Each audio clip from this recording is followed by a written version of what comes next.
You should start getting those $1,200 stimulus payments in just a few weeks, but there's a catch. You may be taxed on that relief money, not by the federal government, but by the state of Alabama. NBC 15's James Gordon is investigating why and what's being done to change that. Well, when you get that check, it'll be in the full amount, but come tax day 2021 in Alabama, it might be a different story. As each day passes, the need for the stimulus check becomes dire for many. Stephanie WOOLSEY is self-employed, and so are many of her family members. We're all in this together, and of course, in these days, people have mortgages and utilities and groceries.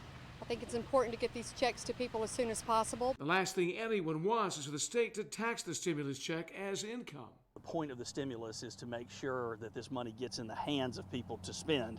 The point of the stimulus is not to get this money in the hands of the state government. ELLIOTT is drafting a bill to make sure Alabama does not tax the stimulus check.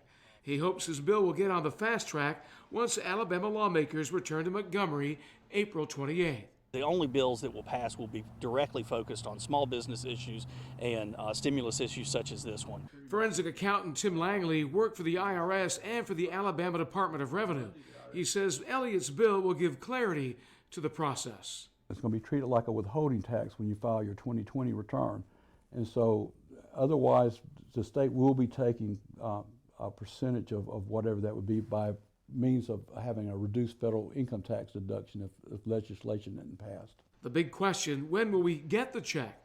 Langley says that 3-week window we've all heard of coming out of Washington and the IRS may not be realistic. They're asking an understaffed organization to do something that's overwhelming. I've done this with the government all my life. Yeah. If they got it out within 3 weeks, I would be very surprised. If your stimulus check is taxed in Alabama, that'll be at 5%. That's $60. The plan is to let you keep that money. In Baldwin County, James Gordon, NBC 15 News.